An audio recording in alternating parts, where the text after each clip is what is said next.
Hi, everyone. You're watching episode 88 of Yield TV.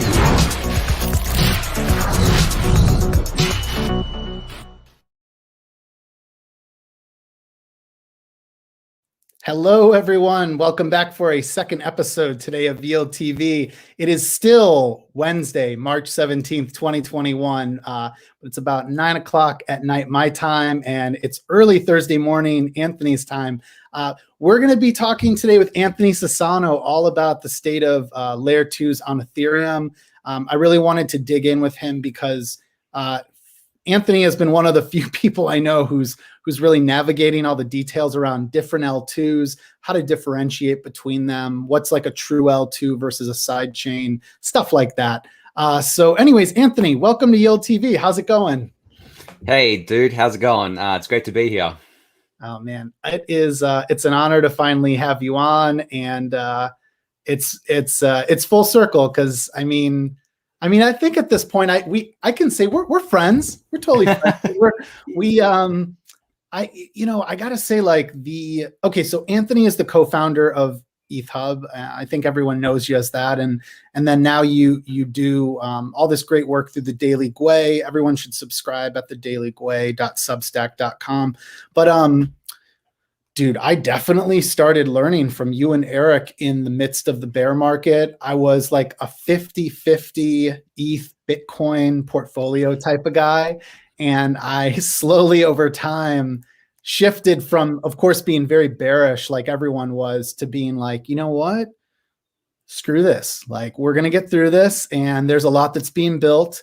And I just continue to listen to your guys' podcasts and weekly updates. So anyways, I don't think people say it enough, but I think that we got through the bear market because of you guys. And I don't think people acknowledge that enough. So anyways, thank you. And Eric, if you're out there, congrats on your future baby, and thanks for all the hard work you've done.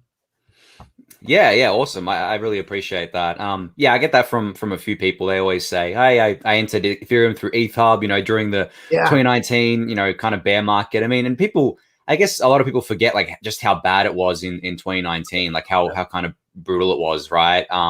Like it was very different to what it is today. I mean, DeFi was there, but it was very, very niche and fringe, even within Ethereum. It wasn't anything like we see today, like nowhere near. And, everyone had kind of written Ethereum off, well, not everyone, but most people, as this thing that, was just made for ICOs, and now that's gone, who cares about it? So yeah, it's been awesome to see over the last kind of like year, just how far Ethereum has kind of like come and changed its, completely changed its narrative around what it is. And, now the Ethereum killer is even more at the gates, where they're like, holy crap, like this platform, has all this usage and has all these use cases and these killer apps, and we need to copy that. So yeah, it's been wild to see.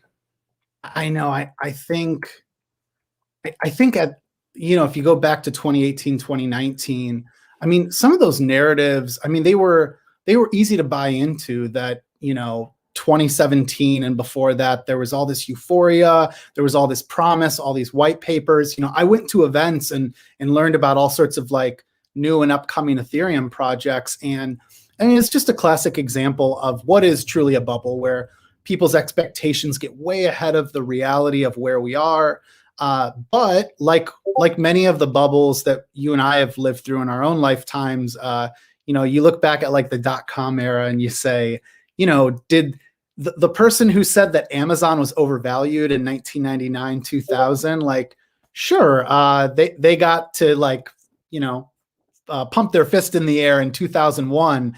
But is anyone now like looking back saying, oh man, thank God I sold all my Amazon stock in 2000. I really saw the future. And that's how I think about Ethereum. I mean, we're just on the cusp of really seeing a mass adoption of all these different DeFi applications, and then all the other non-DeFi applications like gaming, and of course, crypto art's really blown up recently. Yeah, I mean, I think you put it well, where usually we have these bubbles because there's a really strong narrative, and they get ahead of the tech, right? I mean, in 2017, Ethereum had a massive kind of bubble. A lot of it was kind of fueled by ICOs, but at the same time, like people actually thought ETH2 was coming in 2017. So it was that like very strong narrative there. and there wasn't really DeFi. I mean, the only decentralized exchange we had was Ether Delta. And for those of you around back then, you will remember that Ether Delta was very slow, very clunky. You know, to put an order on the order book, you had to basically do an Ethereum transaction. And it was funny because back then the fees were not like anywhere near as high as they are today. They weren't even high. They were still cheap, but it was still, you know, not economical to do this. So yeah, it's so crazy how different today is to 2017. And, you know, how I think now, you know, some parts are in bubbles, you know, and whatnot. You know, you don't really know how much of a bubble it's in until it pops and you kind of see how it deflates. But I think we have real use cases, real kind of lasting use cases. It's not like ICOs, which were a kind of flash in the pan. You know, financial use cases are going to be around forever. Like that's just, we already know that. So, and, you know, NFTs and art and gaming, in-game collectibles. I mean, there's no denying that those things are extremely popular, and NFTs themselves have brought in more people than anything else into the crypto ecosystem at this point, which is just crazy. I mean, you know, I reckon by the end of like maybe this year, we'll have more people enter through NFTs that even entered through Bitcoin, simply because NFTs have a very much broader appeal, right? Mass appeal. Because Bitcoin, I mean, you know, and Ethereum and that, or whatever, like a lot of it's got to do with kind of like, you know, buying and waiting for it to go up or speculating or whatever. Whereas with NFTs, yes, there's a lot of speculation involved, but at the same time, there are a lot of people coming in because they just think like, wow, like what is this new cool thing that, you know, has got to do with art and got to do with gaming and all this sort of stuff. But, you know, there's a flip side to that where a lot of people are kind of, you know, talking about the environmental impact and being really upset at artists, you know, embracing NFTs. And, you know, that's a whole separate kind of debate there. But still, I think the mass amount of people coming in through NFTs is I mean, I didn't see it, right? I didn't see like the amount of attention we would get from NFT at all. It's just crazy. Yeah. It was a very adjacent use case to everything that was happening in DeFi. And man, I thought I was ahead of everyone. Like I was, you know, hopping into any sort of blockchain based VR. I gotta say, like, I talk a lot about NFTs now. I would clarify for anyone, I've had no sort of upside in NFTs. I really have not benefited at all. Like I love the idea of what's there. And like, I enjoy crypto art. So like, I guess I enjoy the upside of being able to hop into a free art museum that's, you know, completely digital, which I think is really cool. But Jesus, like I never foresaw people saying, you know, what I understand is digitally scarce goods and just being able to validate their authenticity. That really gets me excited. I'm like, what? What about like lending and earning super high interest and yield farming for 1,000%? What about all of these things that got me excited? But I think this brings us back then to layer 2, you know, that despite whether you're into DeFi or NFTs or anything else on Ethereum, you felt the pain point of high transaction costs. Now, if you've been here for a while, you know, you of course, like, you hopefully have accumulated Ether. And in a way, I never really thought about this years ago that I should accumulate Ether because block space will be so valuable, gas prices will be so high that this will actually, you know, be like saving me money in the future. But anyways, that being said, that's what I wanted to talk to you about is like, you know, where are we right now? Because there's been a movement over the last several months of, you know, typical thing, short-sighted folks who say, oh, Ethereum's broken, this doesn't work. You know, oh, no one's on Ethereum. That's why the gas prices are at 300. You know, that's why the gas prices are at 500 Gwei. That like poor logic of stating that no one's using Ethereum. And you know, we've seen gas prices come back down to maybe about 100, and now we have this urgency for L2. So yeah, I'm curious, as you've been like digging in, like, I mean, like how far off are we from seeing more people transact on L2 than L1? When will we completely abandon transacting on L1? And maybe we should just start with the obvious of if you can kind of guide us through like what is L2 and like what are the major L2s that we should be paying attention to? Yeah. So I guess I did want to preface this by saying that Ethereum right now in its life is in a very kind of transitionary period where there's a lot of stuff going on, right? We're still upgrading ETH1, the Ethereum blockchain we know and love today. We're building out ETH2, right? The future of Ethereum. That's live. You know, the proof of stake model is live, but you can't do anything on it yet, right? And then to combine those two, we're working on what's called the merge. So merging ETH1 into ETH2, right? Which basically gets rid of proof of work and makes, you know, ETH2 and it just makes it all one Ethereum, right? So we don't have this split anymore. So those are the major things happening on the protocol level. And then around that, we have a bunch of different things happening that are going to, you know, add value to both ETH the asset and Ethereum the network over time. So for ETH the asset, everyone knows EIP 1559, which is a massive value driver because it's going to burn a portion of the fees, which are paid in ETH, of course. So, and, you know, one day we could get to what Justin Drake likes to call ultrasound money, which is basically ETH having a deflationary supply, which is huge, right? So that's on the kind of like ETH side. On the Ethereum network side, we have obviously layer 2 now. And I think it's important to make some distinctions here. So what a layer 2 is it's defined by a layer that sits on top of Ethereum that is secured by Ethereum. So it's secured by the Ethereum main chain. Now, anything that is not secured by the Ethereum main chain is not a layer 2. And I see a lot of people referring to things throughout the ecosystem as a layer 2 to Ethereum. But in reality, that's not the case. And I know people are just doing it because it's just easy to say that, right? Because I think the term layer 2 became synonymous with the term scaling Ethereum at this point, right? Where everyone thinks, okay, anything that takes load off Ethereum is scaling Ethereum, and we're just going to call it a layer 2. And that's fine. I mean, it's hard to change language once people get used to using something. Yeah. But I think defining it strictly is very important because they come with different trade-offs. So an L2, because it's secured by Ethereum, right, and is decentralized as kind of Ethereum here, you kind of like get the same experience that you would get on Ethereum layer 1, except much cheaper and much faster because it's in a layer 2. And people would have heard of this technology called rollups, which is what we're kind of like powering towards with optimistic rollups and ZK rollups. So on the optimistic rollup side, there's two kind of leading teams here. Optimism and Arbitrum. People would have heard of most of them. There's another one called Fuel Labs and things like that.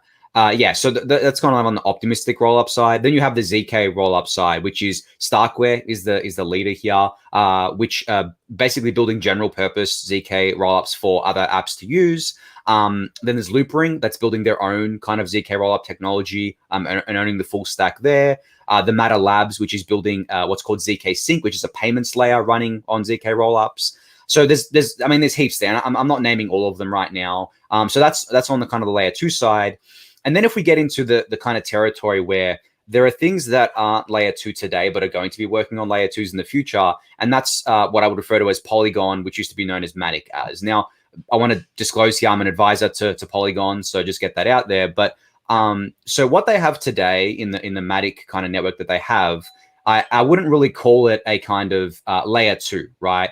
Because it does not inherently get Ethereum security because it's got its own validator set. So it's basically, its own kind of little world there. So from that point of view, you can't call it a layer 2.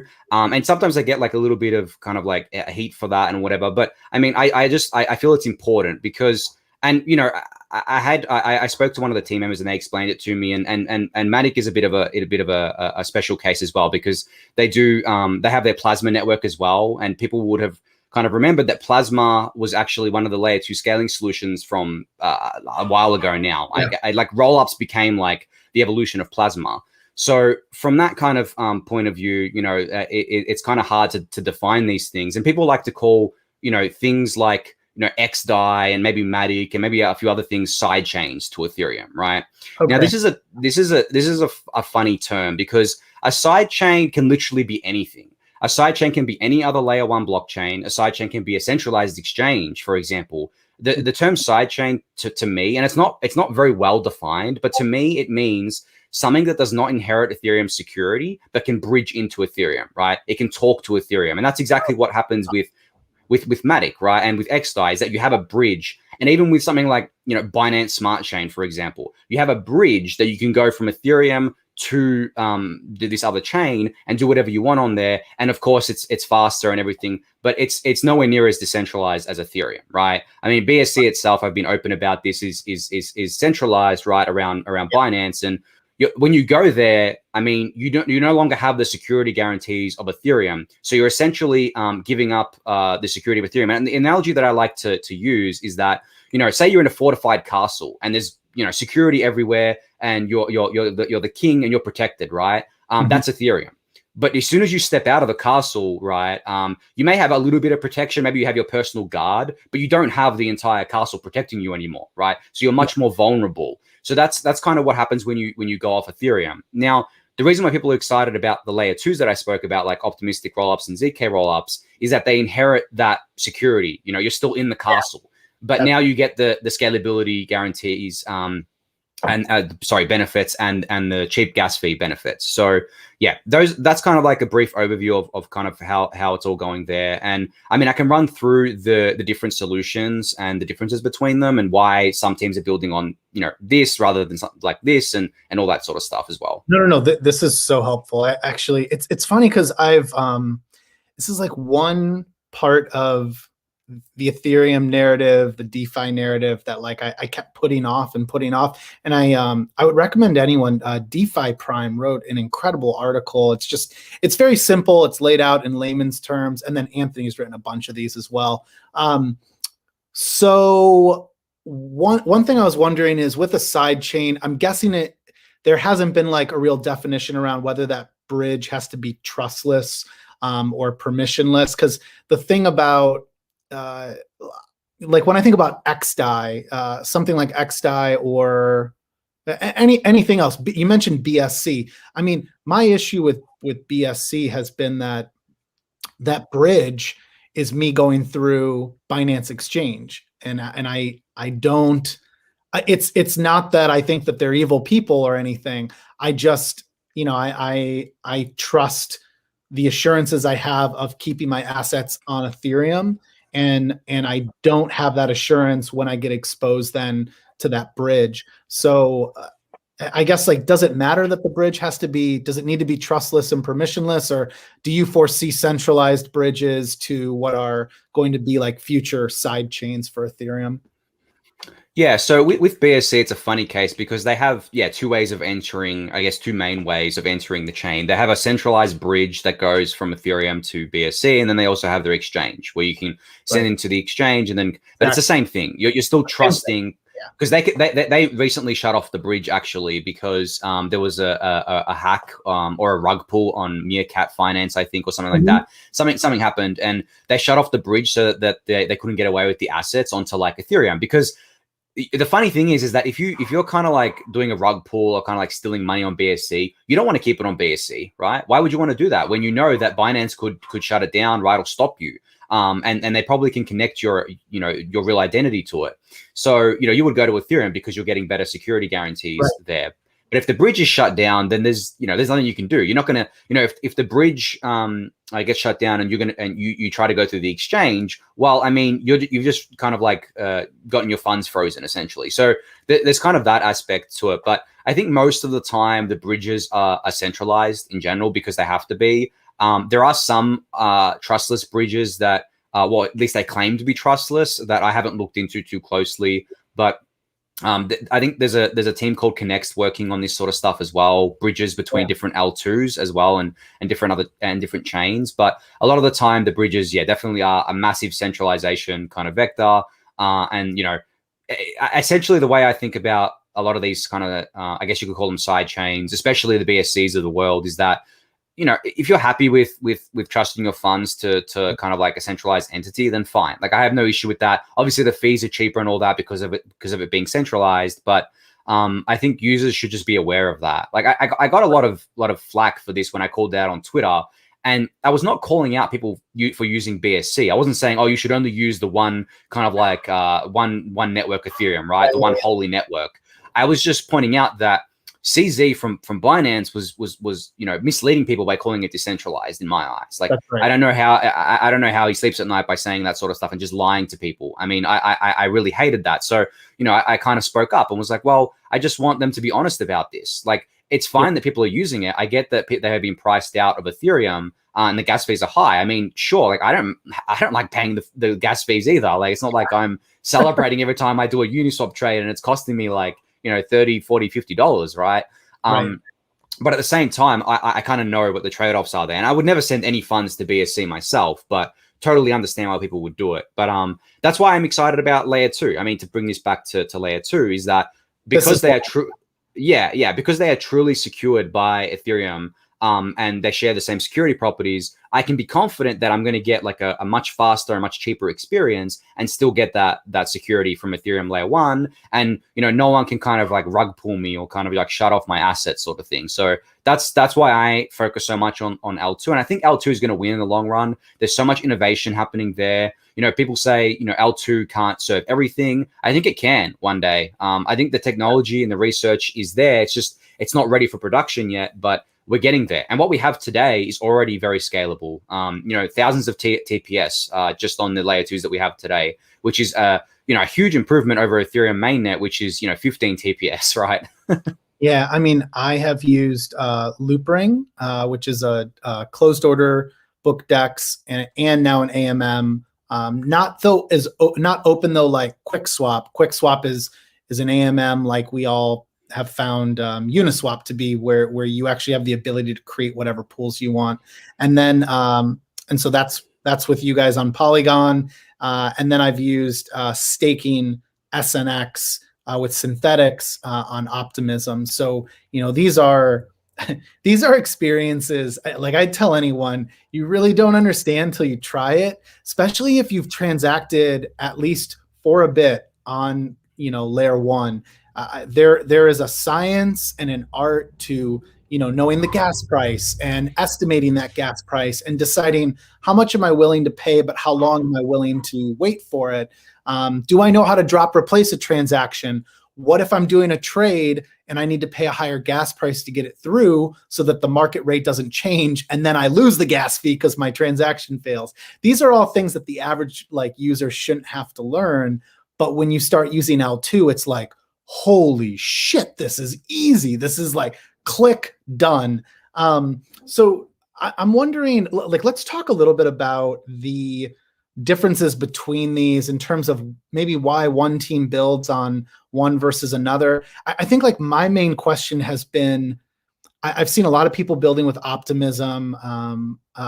You know, they have an incredible team. I know they're very talented and they've got synthetics already. And I thought the rumors that Uniswap already is. Curve is building with ZK Sync or building on ZK Sync. I don't understand the optimistic rollups versus ZK rollups.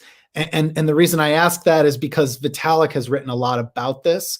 I clearly haven't read what he's written enough about it, but my understanding was that ZK rollups are superior to optimistic rollups. So if you can help to clarify, like, why choose optimistic rollups versus ZK rollups? Yeah, so I think it goes back to using the technology that's ready today. So ZK rollups are ready today, but they don't allow for kind of what optimistic rollups allow for, and that's basically fully expressive kind of smart contracts that you can basically port over from Ethereum mainnet. So what Optimism and Arbitrum claim to be able to do is, and they've showed this, right? It's not like it's a promise. They've actually showed that this works. Is that you can take your existing code from Ethereum for your app, right? Your existing Solidity code or smart contracts, and just port that over to optimistic rollup or Arbitrum, because they're what's called EVM compatible. Now, for those who don't know, the EVM is the Ethereum virtual machine. This is what runs all of the smart contracts on Ethereum. It's what, you know, powers everything, you know, DeFi, NFTs, all of that good stuff. And the reason why we've seen some other chains that, you know, get some activity is because they're EVM compatible. So all that the developers need to do is kind of like take their existing app and just like port it over. So optimistic rollups, specifically from Optimism and Arbitrum, promise to be able to do this for people and can do this for different teams. So that's why Synthetics is working on them.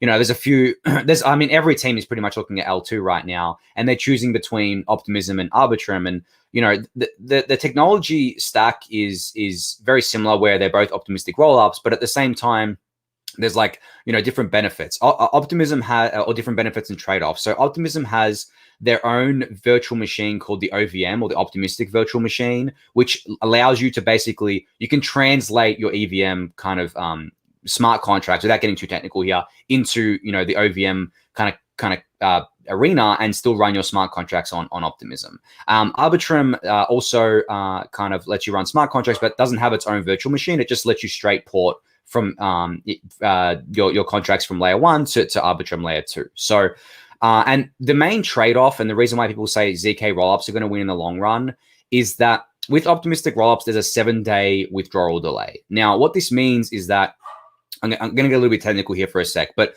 what optimistic rollups do is that they assume that everyone is behaving well, right? They assume that everyone in the layer 2 is not doing anything wrong. And then if someone suspects that someone's doing something wrong, they submit what's called a fraud proof to Ethereum layer 1. Now, this fraud proof takes about a week to validate, because you need to wait and see if it was actually a fraud or it wasn't, right? So that usually takes about a week. And that means that to withdraw your assets from our optimistic rollup, you would have to wait a week under all circumstances. Now, there are solutions to this. I mean, the Maker community recently released their Optimism bridge, which allows you to go out.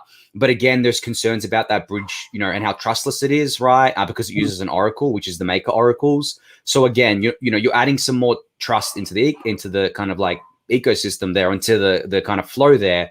But that's another trade-off, right? If you want to get out, you can do that. I'm sure centralized exchanges will also let you kind of offboard instantly from Optimism and Arbitrum. I mean, Arbitrum is the same thing. Like because it's optimistic rollup, it suffers from the same thing there.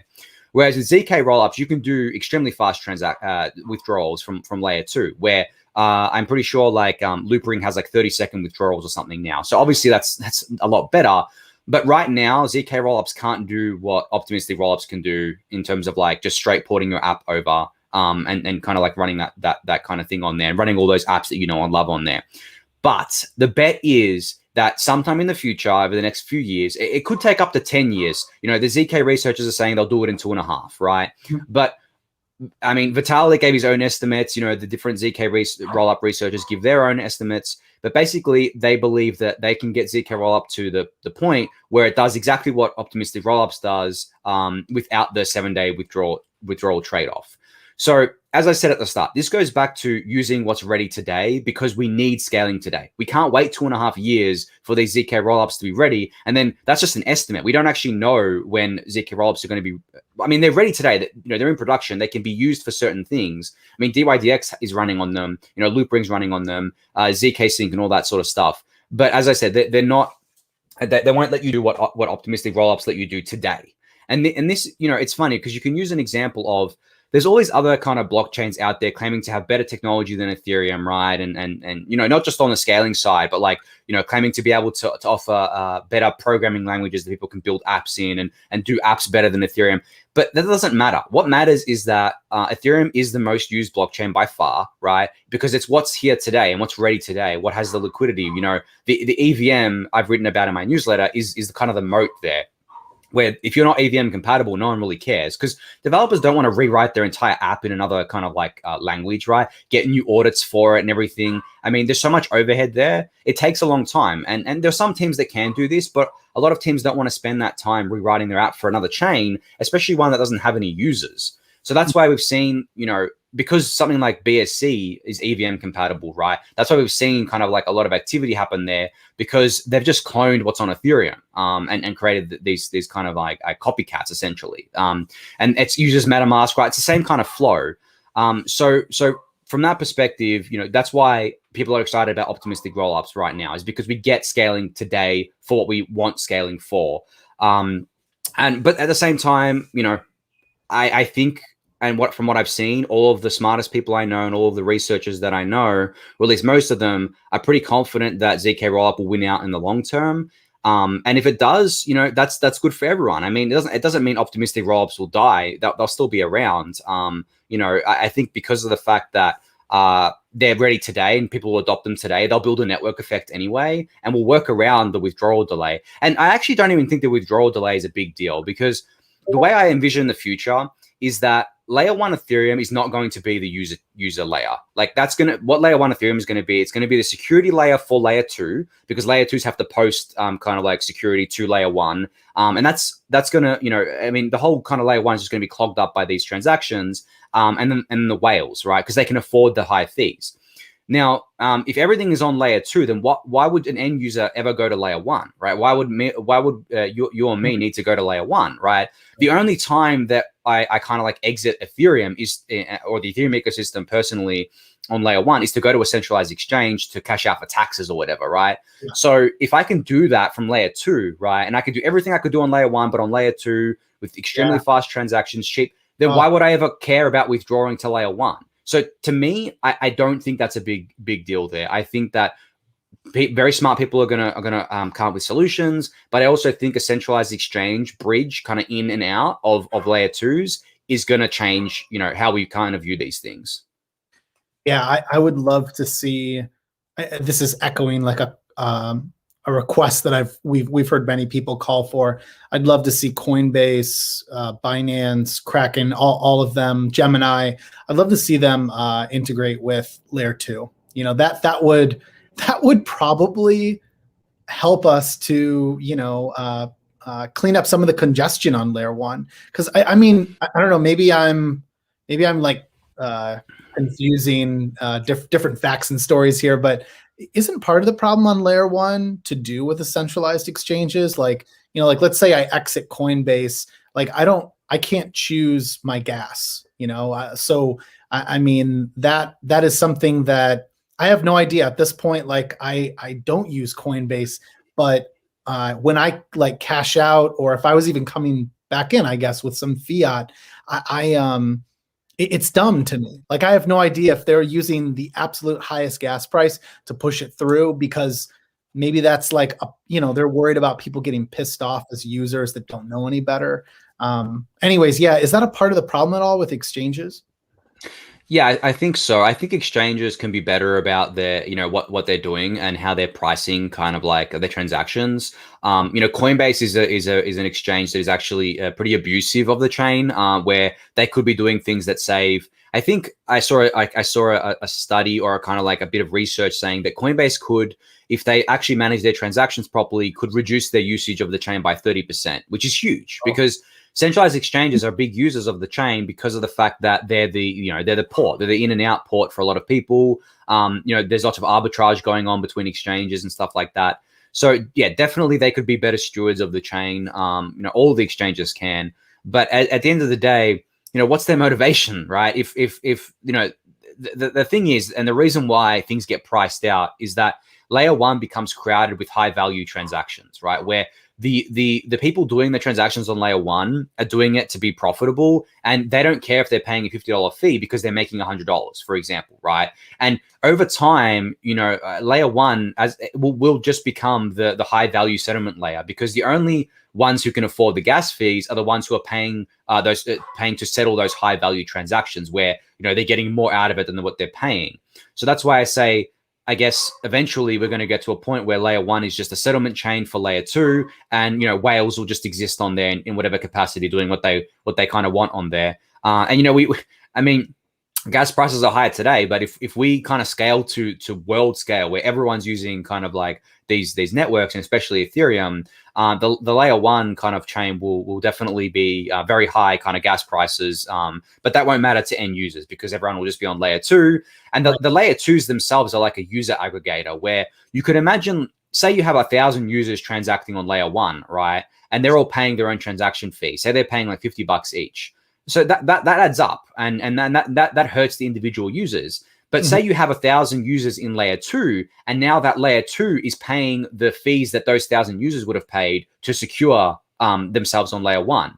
So you're just basically batching it all and aggregating it all, so that the end user doesn't have to kind of like experience the pain of it. The layer two pays it, and the way the layer two gets the funds to pay for it is that layer twos are not going to be free transactions, right? They're going to have like tiny fees on them. But the thing is because there's going to be so much activity, those tiny fees are still going to add up to a lot, right? And be able to kind of pay to the layer one.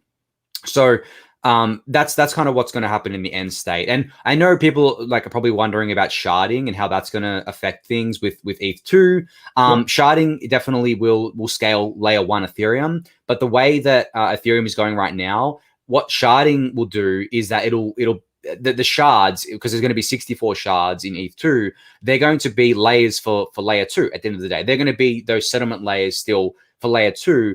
And the shards will just let us scale up layer 2 even more than we have already, because there'll be more kind of, more space to settle on, so to speak. And it basically paralyzes it. Right? Like this is something I think a lot of people get confused, is that like it's layer 2 or it's ETH2, or it's like, no. We're building a better foundation. We're building a better machine with layer 2, or I'm sorry, with Ethereum 2.0, which will merge whatever ETH 1.x that we're in. And then, like you pointed out, it's just another layer, which is layer 2. And then, I mean, it goes beyond that. Like at some point, it's just people making up shit to label things, but layer 3, layer 4, and so on. At the end of the day, users will just use these applications. We use so much in our lives. I don't think about like all of the physics and computer science that went into my iPhone. I just use my iPhone. And that's the way this will eventually get. We're in such early days where it does help to be educated, to know that like, okay, why am I paying these high fees on layer 1 with Ethereum? Well, if I choose to do that, it's probably because I'm more concerned about the assurance of being able to know that these are my assets and I have a claim on them, versus if I go use some very centralized alternative blockchain that has very little activity on it. Well, hey, now I'm risking everything, because it's not the same thing. Someone earlier, Anthony, asked about how does X-Dai differ from all of this? Do you want to touch on that? Yeah, so as I mentioned, X-Dai is what people refer to as a side chain. They have their own validator set. What that means is that they don't rely on Ethereum's kind of proof of work, right, and mining. Miners aren't what's securing kind of X-Dai. What's securing X-Dai is a bunch of different validators, and that's why it's more scalable, is because these validators are basically, I mean, I don't want to like trash anything here or badmouth anything. I don't think X-Dai is a bad solution, but as I kind of said, you're not getting the security guarantees of Ethereum when you go to X-Dai. It is not secured by Ethereum. Without getting into the weeds of that, that is basically the crux of it, is that when you put your assets on X-Dai, you're relying on the X-Dai validators to be honest, right? And not to steal your funds and not to kind of like, go away and the chain just halts. So that's kind of like the most basic explanation. And how they compare to ZK rollups and optimistic rollups is, as I said, ZK rollups and optimistic rollups share Ethereum security. So they are secured by Ethereum. They do not have their own validator set that they have to rely on. And that's the key difference. And honestly, that is the major difference that separates layer 2s from these quote unquote side chains, is that security thing there. And as I said, that's not to say that X-Dai is a bad solution. It is just a different kind of thing. I would say that using X-Dai is just like using another blockchain, essentially, because you're not inheriting Ethereum security. How does the business model of these L2s or side chains even work? And I can kind of answer one of those. With a side chain, if it has a native token that you use to, let's say, pay transaction fees, governance, do whatever, that I've always understood to be like, that's probably funding a core team. And I guess I'd be curious to know, like, does that describe how Polygon works or what was previously Matic? But then I'm curious also, like how does Optimism continue to do the work that they do? Like, I've never understood it. Like, is Synthetics paying them to do development work for them? Or in the future, will they have to pay them certain gas fees as a protocol to help compensate for everything that Optimism is empowering them to be able to do? Yeah, so I mean, Optimism is VC backed. Same with a lot of the solutions right now. So they're not kind of worried about, I guess, money right now. But yeah, in terms of like the long term and how they're going to generate revenue and all this sort of stuff, there's a few different ways. I mean, I don't have any kind of like special insight into what their plans are specifically, but this is kind of like what's just generally something that these layer 2s can do. So The first is they can have a token, right? I mean, they can issue their own token, and you might be wondering, okay, what would the token be used for? There's a, as you said, there's a few different use cases. It can be used to pay fees, on the network. As I said, the fees aren't going to be zero. They're just going to be very, very small. But they could also be used to decentralize out, or at least incentivize people to run the layer 2 kind of like, I guess, they're kind of called validators, but they're not the same thing as like a kind of X-Dai validator set. These kind of validators are just there to run the system, but you only need one of them to exist for it to be secure, because the security is on Ethereum. And even if all these validators went away, you could still withdraw your assets on Ethereum layer 1. So that's kind of what the security kind of comes from there. So there's that, and that you could have a token that you have to kind of stake, right? To kind of like participate in this validation, whatever. So that's I guess like maybe a dirtier approach, I would say. I think the cleaner approach is basically through fee generation, right? Just if there's so much activity on your layer 2, then the fees are going to be really, really high in terms of aggregate fees, not user fees, but the total fees paid, not the individual fees paid. So that, I think, is a healthier long-term model. But then there's also the third model, which people may have heard of, what's called MEV, or miner extractable value. Now, what this is basically when you're on Ethereum layer 1, the way the transactions kind of work is that your transactions go into as soon as you do a transaction, it goes into what's called the mempool. Now, the mempool is like the waiting area to get your transaction included in a block. So every 15 seconds, an Ethereum block is produced, and it contains everything that was in the mempool, or at least everything that it can, like not everything in the mempool, but what the people who paid the highest fees to get in. Because as I said, it's limited to 15 transactions per second. So over 15 seconds, that's a few hundred, transactions if I'm doing my math right there. But so that would be in the block sort of thing. So the transaction ordering. So the order of the transactions is usually done in the highest paid fee goes first, right? And then, goes descending from there.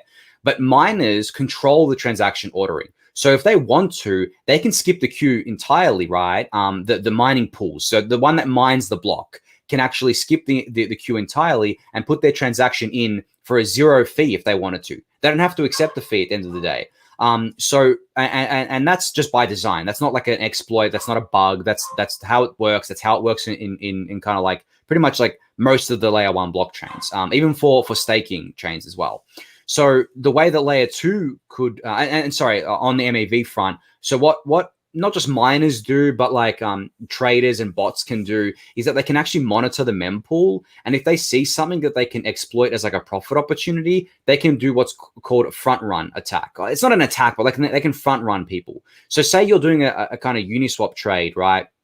And there's a little bit of slippage and there's like an arbitrage opportunity. What they can do is they can basically front run you on that and arbitrage it, and you end up paying slightly more, I guess, for the transaction, and they kind of like take the profit off the top. They like kind of skim that profit off the top of it. Yeah. So anyone can do this, but it's usually people who know how to do this, right? Know how to program the bots. Miners can do this because, as I said, they control the transaction ordering. So taking that to layer 2, it can still happen at layer 2. But the way that we can monetize this at layer 2 for the layer 2 itself is what's called auctioning. So you can basically auction off the rights to extract that MEV. And this is getting very technical. I'm not an expert on how this works. I know that it's a heavy research topic, but that's another way you can monetize on layer 2. But that is definitely getting into the weeds of things. And I suggest people going and reading the research on this. You can just Google like MEV or MEV auctions. The Paradigm Fund, they have done a lot of research on this as well, on both optimistic rollups and MEV that you can go check out too. But that's another way there. And I mean, again, there's also another way where you can just basically, I guess you could like, I wouldn't say you charge like an entry fee for coming into these layer 2s, but you could if you wanted to. But long term, I do think fee capture is the most elegant solution for kind of like the revenue generated. But all open questions right now. It's not something teams are worrying about too much because, as I said, they're VC funded and, they have more than enough money because layer 2 is such a hot space. And that layer 2 is not a fad, right? It's not like this is going to go away. We're always going to need scaling. So VCs are happy to fund this stuff for a while without any kind of like promise of return or kind of like revenue for the actual layer 2 just yet.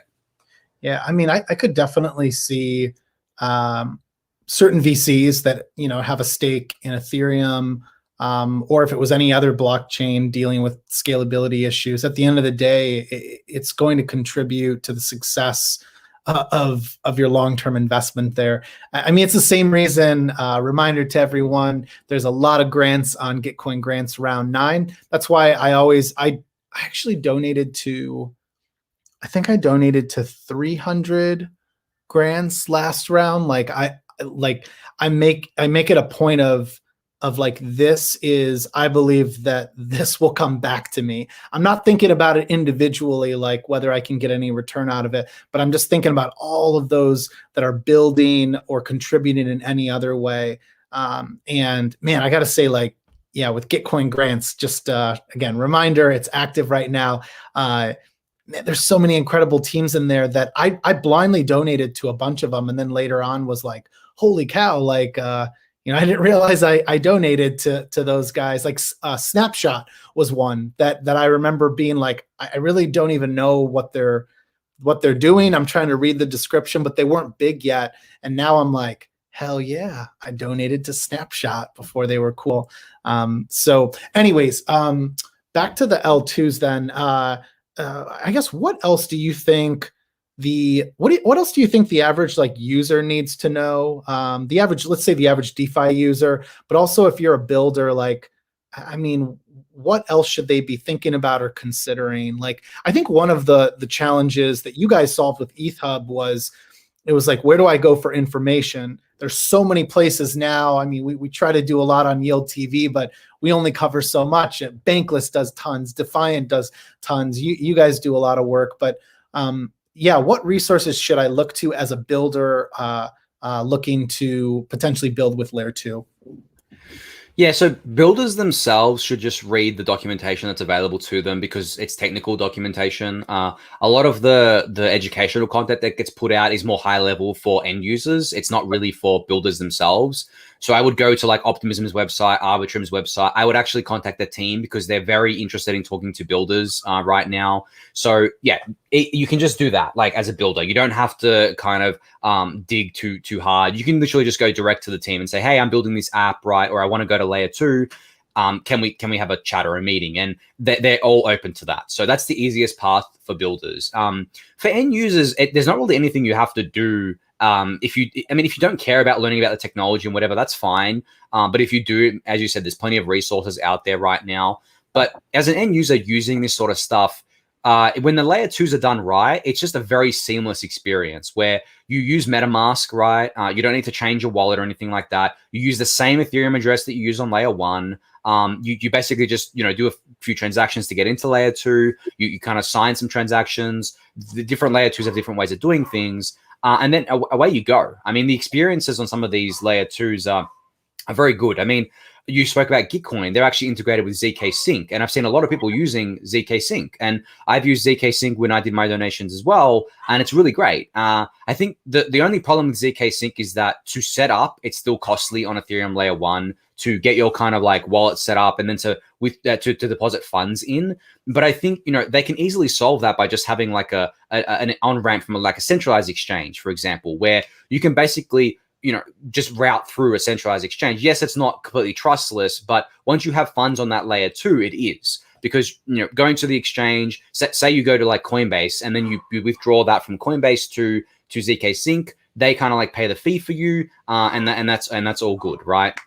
So from that point of view, that kind of works. I mean, there's going to be batched onboarding as well, where you can do a trustless smart contract on Ethereum that pulls all these funds together. And then when it reaches a certain threshold, it'll just deposit those funds into Layer 2, pay that kind of transaction fee as an aggregate, right? Instead of as an individual, and onboard you into Layer 2.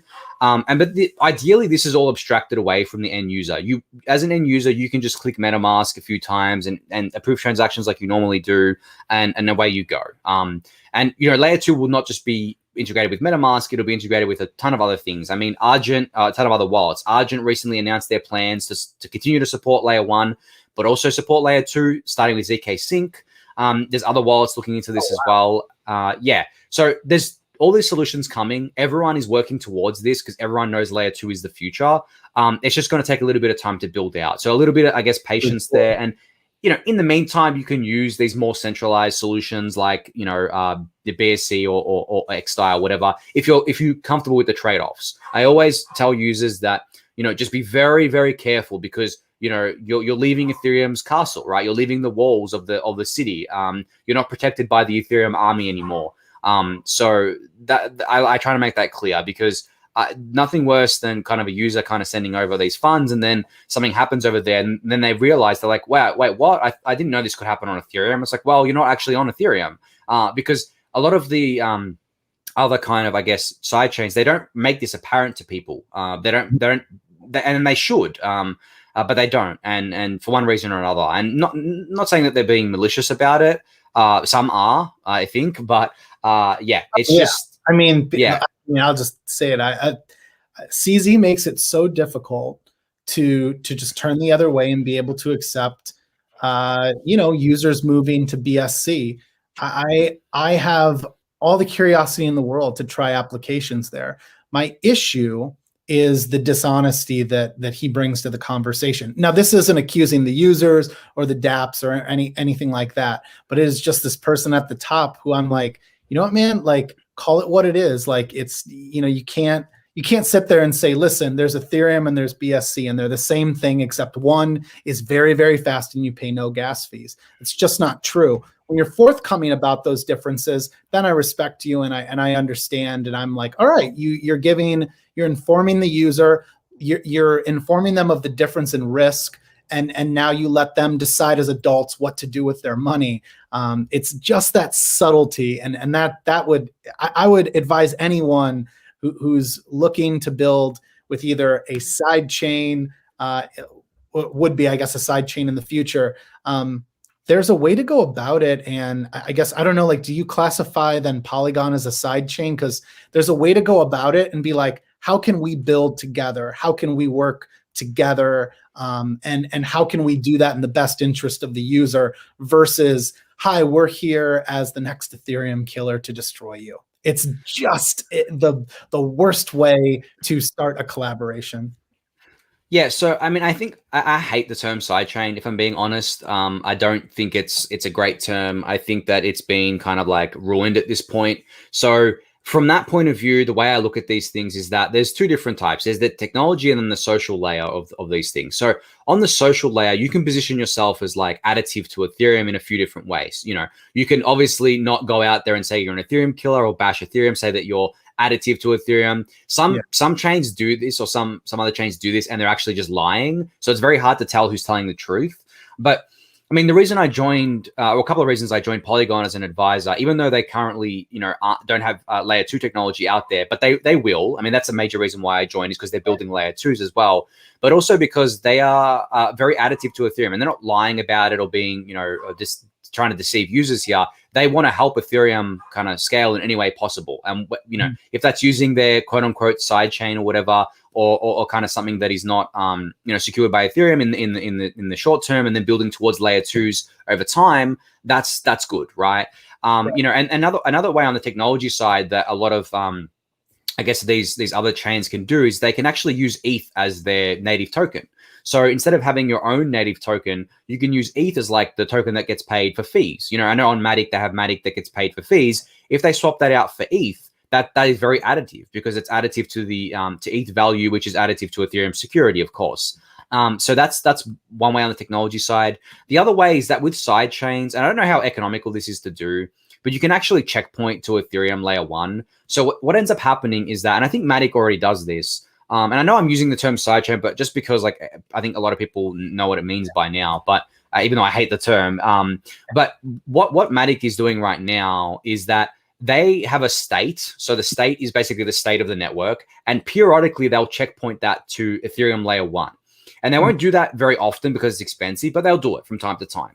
Now, what that means is that, say they checkpoint today, and then in a week's time, the whole network goes down, everyone's funds get wrecked, right? It's all malicious, everything, blah, blah, blah. They can recreate the chain from that checkpoint a week ago. But the thing is that whole week is lost. So it's not an ideal solution. It's not like, it's not like a layer 2 where, you're kind of like secured by Ethereum all the time. it's basically you basically lose a week's worth of thing. It's basically erasing a week's worth of what happened. So anything that happened within that week, it all gets kind of rolled back. So that's not a totally ideal solution, right? It's something, but it's not like something that kind of like is very workable. You can checkpoint more often, but I'm sure it's like very expensive to do so. So that's kind of like another thing they can do on the technology side. And the third thing is that they can basically just use these kind of, I guess, sidechains as a short-term solution and then work towards a long-term solution of layer 2s. And I think, as I said, Polygon is working on layer 2s, whether they be ZK rollups or optimistic rollups already. And that's part of their kind of like suite. Like Polygon is basically a Swiss Army knife for scaling. They're not going to bog themselves down with any one solution. They want to build all these solutions and let people use whatever they want, which I kind of like, I do like, because at the end of the day, layer 2 is not going to be ideal for like every single thing that you can build on these networks. You're not going to be able to build like a music streaming service on layer 2 for quite a while because it's very data hungry, and data is the one thing that layer 2s are very hungry with already. So you add like more data on top of that, it just becomes very expensive to secure that with Ethereum layer 1. So you can have like hybrid models where the actual app sits on like a quote unquote like scalable chain, or like a very centralized chain, or just like a database, but you can have like the asset sitting on Ethereum. And something like Audius is already doing this, where their token is sitting on Ethereum, right? Secured by Ethereum, gets to benefit from Ethereum and its liquidity and everything, but their actual app is on Solana, which is I mean, it's more scalable, but it's more centralized than Ethereum. It is not, anywhere near as decentralized. But it makes sense for an audio streaming service because of the fact that it's very, very data hungry, right? And that goes for a lot of other apps that people want to do, like video streaming services. That's never going to be economically viable on Ethereum layer 1, and we're probably a very long way away from it being economically viable on layer 2, I think. There are these other utility chains that I like to call them, like Filecoin and Arweave, that are specifically set for data storage, or the decentralized data storage, and that makes sense. But you can't do that on Ethereum. It's just not going to work because to keep Ethereum as secure and decentralized as possible, you need everyone in the world, or everyone with consumer hardware, to be able to verify the chain. And to do that, they run a full node. But if the full node is like, terabytes and terabytes, hundreds of terabytes in size, then you can't run that on consumer hardware. And then most people don't have that. So you need to run it on like what's called supernodes, which is like data centers. And that's why you have these centralization vectors, is because only a handful of people can run those and can afford to run those. So it's not consumer friendly. So I like the path Ethereum is going down. I believe in the path that layer 1 becomes a super decentralized, secure settlement layer, right? That is not, super scalable, but is definitely super secure.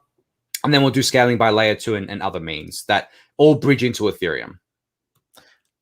How do you think about NFTs in the context of all of this? That we've really, I think, been more focused on DeFi use cases in the context of layer 2. But I mean, will NFT use cases benefit in the same way? Gaming use cases, would they benefit in the same way, or is that a totally different conversation? NFTs benefit the most from layer 2s, I think, in terms of use cases right now, because they've been priced out of layer 1 because a lot of NFTs are not high value, right? You can imagine having a trading card game like Gods Unchained, for example. The cards, a lot of them were only worth like $1, $2 or something. And, you can't trade that on Ethereum. Like to actually send those assets costs more than to buy them or sell them. So the company behind Gods Unchained, Immutable, is actually building a scaling solution for NFTs called Immutable X. And that's going to be a ZK rollup using Starkware's technology. And I'm very, very excited for that because, really cool. They've been putting out blog posts about how it's going to work, and it looks really, really awesome. So that's one solution. I know Axie Infinity have worked on their own solution called Ronin, which is a quote-unquote sidechain. It is not a layer 2 right now. I saw plans that they want to be a layer 2 eventually. They just are using the tech that's ready today, which is fine. So those are like the main ones. I think there's other ones looking at this as well. I mean, there's no reason why Arbitrum or Optimism's tech can't be used for NFTs, but I think Immutable X is the front runner here, and they're using Starkware and ZK rollups for that. So yeah, I actually can't wait for that to go live, because NFTs are definitely getting kind of, I guess, pushed to other chains. And I know Matic is pretty big in NFTs with because of that. I mean, there's a few apps on there like Aavegotchi, which is like the very popular kind of like Aave. I mean, I don't know how related they are to Aave, but it's like a little NFT kind of platform. But that's on there. There's a few others on there, and that's fine too. I just think, you know, we're going to have like a world of these things where some are going to be on there, some are going to be on like Immutable X, you know, some are going to be on this, some are going to be on that. But NFTs are going to be everywhere. And it's funny because like there's other blockchains like Flow, for example, that has NBA Top Shot. Yeah. Where does Flow fit into this conversation? Because I don't want to. Yeah, I mean, we know this. This is not like bad talking them. I was fascinated by Top Shot. I still am fascinated by Top Shot, and I commend them for building a killer application. I mean, it's just cool that you can do that, collecting these NBA moments. And I love basketball. I grew up a Chicago Bulls fan. I'm not really a Bulls fan. I'm more like a 1991 to 98 Chicago Bulls fan still. And I love the concept, but I recognize what we talked about earlier, that for me, and I'm, you know, more of a super user, I do care about the underlying technology. I do care about the assurance to my assets. Like I'm very concerned about, you know, I want to use something that is censorship resistant or damn near censorship resistant. So I can't use Top Shot, you know, like I'm not judging anyone for using it. Cool app, but like I just can't trust that centralized of an entity.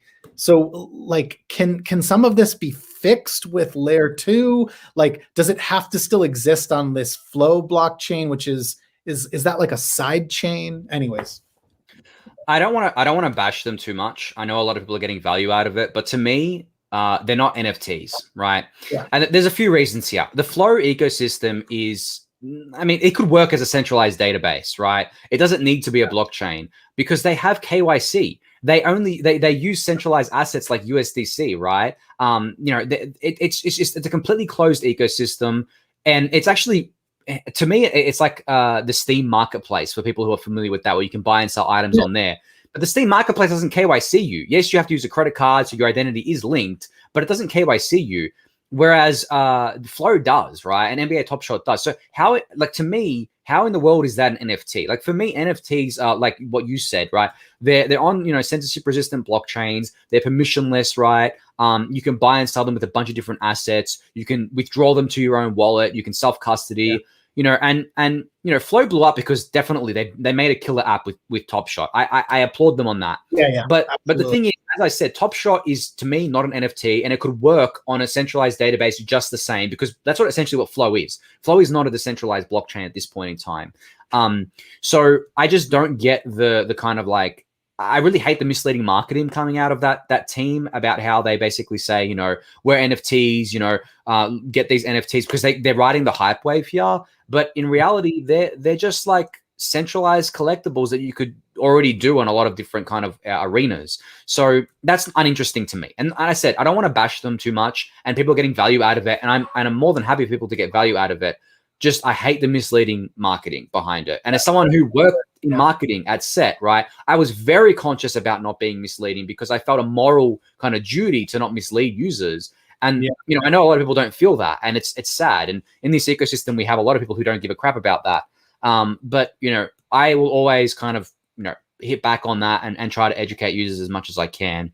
But at the end of the day, I don't think, you know, any kind of user that is, I guess, like, you know, at least a little bit clued into this technology will look at this KYC and say, well, you know, I'm on a decentralized blockchain. Well, I mean, you know, you're not, because Ethereum doesn't KYC you. You know, when you buy and sell NFTs on Ethereum, on wherever, like OpenSea and stuff like that, you're not being KYC'd. So that immediately should just tell users you are in a centralized walled garden. Everything you do is being tracked, right? For AML purposes. So it's very different to what you get on Ethereum NFTs. And in terms of like how something like Immutable X helps here, I think, you know, NBA Top Shot took off a lot. Well, one, because it's like got to do with the NBA, but two, because it's quote unquote scalable, right? Because it's a centralized ecosystem. Now, Immutable X, is going to be partnering with a bunch of different kind of, and they've already announced a bunch of different partnerships, right? With a lot of people that want to tokenize NFTs, and that's going to be done on a ZK rollup secured by Ethereum. So they will be true NFTs in my eyes. So yeah, I think the differences, the language is important here for sure. Absolutely. There's a few questions here because I know we probably need to wrap up pretty soon, but any thoughts on, have you heard about Hop Protocol? Yes, yeah, it's building bridges between layer 2s essentially. Very cool. Yeah, something. It's funny. So just before we got on, and probably won't have time here to like walk through it, but we released what's called Zapper bridges. So you can go onto Zapper. There's a new tab that says Bridge, and it's designed to help you to be able to deposit assets into Polygon, eventually Optimism, eventually BSC, eventually X-Dai, ZK Sync, Loopring. I mean, basically, we want to support everything because we think like one of the bottlenecks is a lot of people just don't know how to get their assets into layer 2 or a side chain. So anyways, there was thoughts on L2 aggregators. I feel like I'm covering the fact that like we're trying to be that with Zapper. It's just that we're already an aggregator and we all see that L2 is the future. So we want to cover that. But what about, there's one other one here. Wax, I know, is a separate blockchain. Like, could this eventually be a side chain of Ethereum, or like, I've never understood like building a blockchain for like a single use case. But in light of how popular NFTs are, I guess, do you have any thoughts on Wax focusing on NFTs as a blockchain? I mean, I don't know enough about Wax to comment on specifically what they're doing, so I don't want to give any wrong information here. But as you said, I think they're a separate blockchain. So again, it's not going to inherit the same security guarantees as Ethereum. It's not a layer 2. As far as I know, maybe they've pivoted. I don't know, because Wax has been around for quite a while. I remember they started with EOS or something like that. And that's, I mean, I haven't dug too deep into that. But if you're worried about like minting NFTs low cost and trading them low cost, I mean, Immutable X is coming, and that's going to be secured by Ethereum, and that's going to be on a layer 2. So definitely look out for that, because I think that's a better solution, because bridging between these other things and Ethereum, as I said, the bridges that you have to trust are very kind of centralized, but doing it from a layer 2 to Ethereum layer 1 is if done right, and is not like, there's no backdoors or anything, which there usually isn't, is trustless, right? And he's fine there. But I think, typically I'm betting on layer 2 in the long run, right? I'm not betting on kind of like other chains and, Ethereum being the main chain and layer 2, but these other chains, they'll get different partnerships, they'll have different trade-offs. They're going to get activity on. I'm not saying they won't, but in terms of like where the most activity kind of comes and settles to, I think it'll be Ethereum. And I think technically anything can bridge into Ethereum, right? It's just like how that bridging is done, which is usually centralized. And Hop Protocol and Connects are working on trustless bridges for both layer 2s, different layer 1s, at cross-chain. They're trying to basically make it so that you don't have to trust the bridge, which is, as I said, the bridge is normally the most centralized part of these things. Yep. One last question for you. Okay, so you've just done so much. You're an educator really through EthHub, co-founder of EthHub. You've worked with token sets previously, so you've contributed to a core DeFi protocol and application. You are an advisor to Polygon and many other teams. Actually, you're an investor in lots of teams. You're an investor in Zapper. I'm curious, like, how do you identify talent in teams? Like what are some of the criteria that you look for to say that, I believe this team can actually be successful? So for me, and I guess like this maps to my kind of like what I feel about this stuff is passion. If there is raw passion and I'm feeling that, if I can feel raw passion over like a call, like a virtual call, because obviously because of COVID, I don't really spend much time outside of my house and with people, right? We all don't, right? There's no conferences, but I could, you could feel that in real life, like the passion you can feel there. But if someone's really passionate and knows exactly where they want to go with what they're building and understands the Ethereum mission and, its values and its ideology and all this sort of stuff, I get incredibly bullish on that. And that's where I usually place my investments. I mean, as you mentioned, I'm an investor in Zapper. I mean, I had followed Zapper since, I guess before the merge with like DeFi Snap and all that sort of stuff, like for a long time. I mean, as you said about Snapshot donating to them, I donated to Zapper, on Gitcoin before. I donated before I joined the team. Yeah, it's kind of funny. I was like, am I being hired because I donated to the team? Yeah. Yeah, and I briefly met some of the team members in ETH Denver in 2020, but basically, yeah, I mean that's one thing there. I mean, some of the other teams I'm invested in as well. I mean, there's a bunch there. I mean, but it's at the end of the day for me, it's definitely about the passion. The passion to build a better decentralized world, and they're not just building it because they want to make money. That's definitely the first thing I look for. Second thing is, are they building something that I actually think can have a long-term kind of, use case, a long-term value add to Ethereum, to the space, to users? Obviously I thought that with Zapper because, you're already adding a ton of value. A lot of the deals I do these days are pre-product where they don't have a product yet. So you can't really kind of like, I mean, you can make a bet, but you don't know if it's going to succeed or not, right? But at the same time, there are bets you can make where you see this and you're like, okay, I understand why this is going to be very important in the future. And one of those obvious bets is layer 2 and scaling Ethereum. And that's why I joined as an advisor for Polygon, is because that is an obvious bet for me. And that's one of the reasons. Like the other reason is definitely the passion. I mean, the Matic team, Polygon now are incredibly passionate, incredibly good to work with. I had heard from so many different other teams that they just love the team there. So yeah, I guess those are like the top things there, but there's so many other things. Like one other thing I look for when I'm already invested in something, and this isn't, private investments or public investments, doesn't matter, is how often they update their kind of community on what they're doing, how often they ship, right? How relentlessly they ship. Are they shipping the right things? Are they heading in the right direction? Is their business strategy correct from my point of view?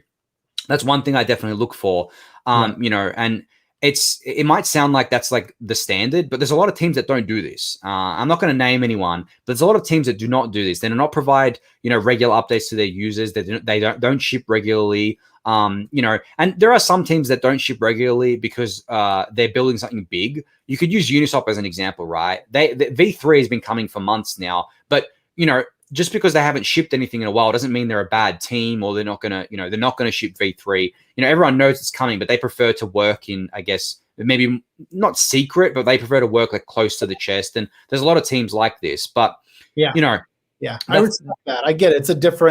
It's very like, I sort of envy it because with Zapper, it's just a constant onslaught of new integrations. So, I mean, basically, if we don't announce something 5 days a week, I like get in a panic. Sometimes they're like little tiny, like integrations, like we support this now on the dashboard to like all this L2 support that we released today. But yeah, I get it. I respect that. But there is a fine line between like working on something diligently and just waiting to make that major announcement. And I think just, I don't know, not communicating and then people are left to wonder what exactly you're working on. And like newsflash, no one gives a shit about most of us.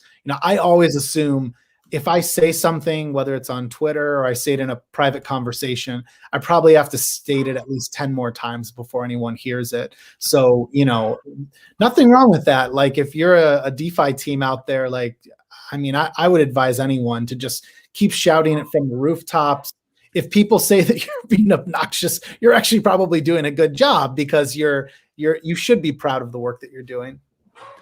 Yeah, and I think, you can see this play out in like the markets, right? Narratives rule this space. Even if you're not delivering anything, if you're building a narrative, a very strong narrative, you can have positive price movement in your token. Like look at Uniswap as the perfect example. They haven't delivered a V3 for months now, but it's been hyped for months, right? Everyone knows it's coming. Everyone trusts that Uniswap team is world class. They know what they're building. They've delivered, V2. I mean, Uniswap still has like 60% of the DEX volume, which is insane, right? Considering that their V2 is regarded as like, not as good as it can be, but it's great. So, and they've built and they haven't even built the narrative. The community built the narrative around this, and the uni price is very high. The uni market cap is very high. There's other teams that build narratives and don't deliver, right? Those are the teams that you'll see the token pump up really high, but then it'll just dump because they don't deliver, right? People clue in and they say, okay, well, the emperor has no clothes, or this thing that they delivered is not as kind of like good as we thought it was going to be,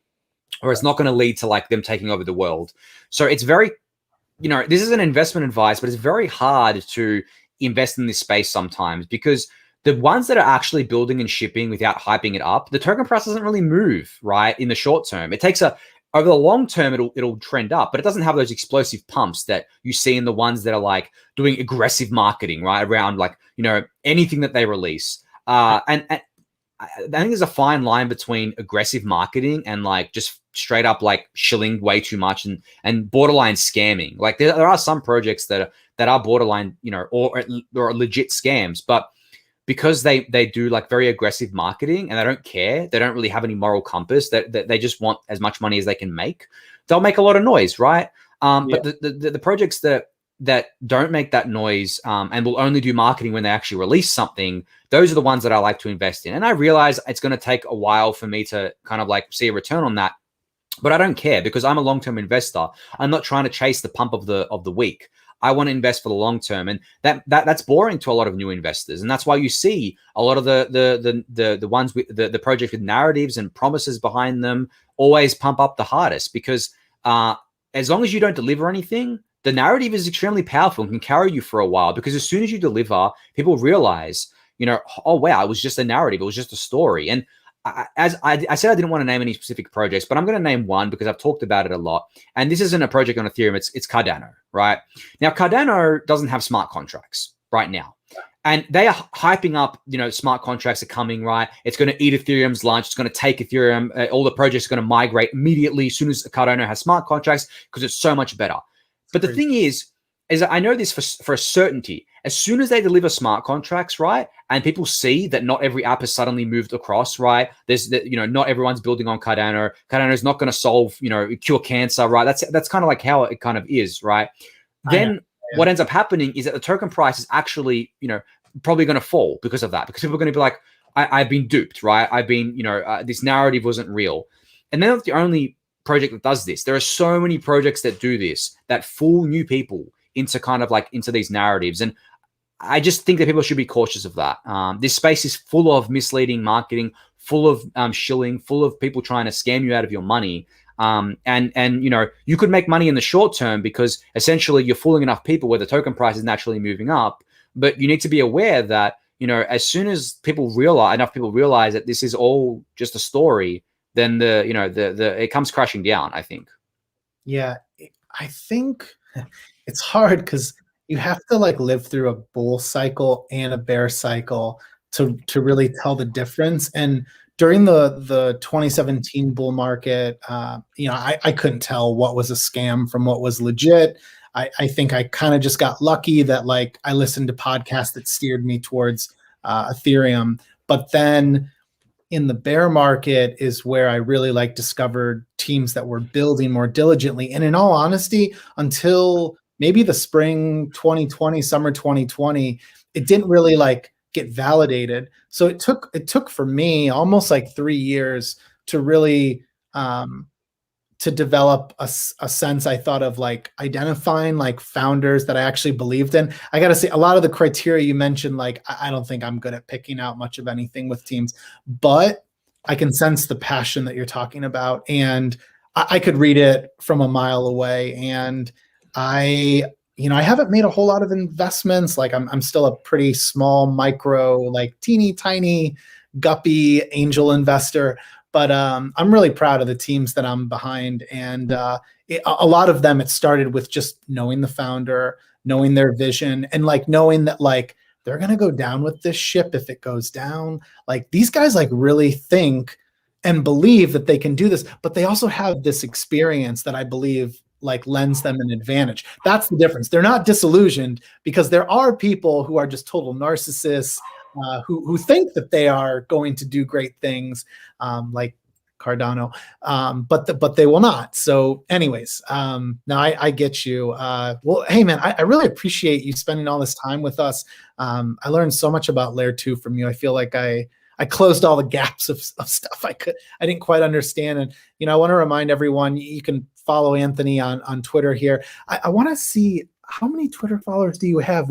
I thought I'd meet you to this is the most narcissistic thing I'll say. To 50,000. I kind of always like benchmark off of where am I, but nope, there you are. You're above there. I'm just I gotta start my bot army. All my followers are fake anyways. And also reminder to everyone, check out the dailygway.substack.com, check out ethhub.io. EthHub still continues to be this place that I go and I read documentation, normally on more dense topics in Ethereum that I really would struggle to find. And as someone who's not a developer, I find that it's one of the friendliest places to find that information. But Anthony, anything else you wanted to share before we go? I think you covered most of it. Yeah, I mean, the Daily Gwei, there's the newsletter, and then there's a YouTube channel as well where I do daily Ethereum recaps every single weekday. And so you can go there if you want to keep up with everything there. And then EthHub, like we do a weekly podcast, Eric and I, we do the weekly newsletter. So yeah, I mean, if you ever want feel overwhelmed, which I'm sure a lot of you do about keeping up with Ethereum, you can just subscribe to the Daily Gwei, subscribe to EthHub, and those two kind of things will have you covered. I mean, there's plenty of other things as well, like Bankless, the Defiant, obviously Yield TV and all the stuff you're doing.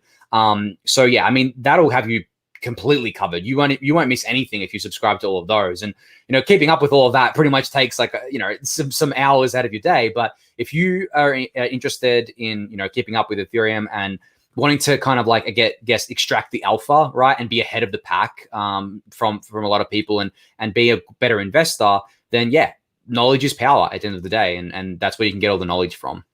Absolutely. So reminder to everyone, as usual, subscribe at tv.zapper.fi. But also on Monday, I think we'll end up doing a tutorial on Monday on this. I just want to briefly show you this. Take a look at it whenever you get a chance at zapper.fi/bridge.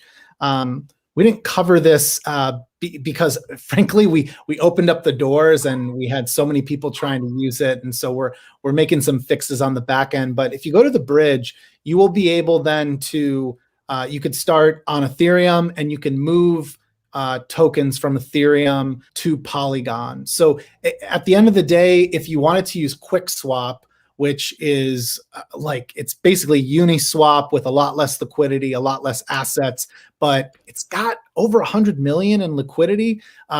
If you go here, it's like you're doing a swap with any other DEX. And once you could start with, let's say, Ether, you could swap and push that over to Polygon.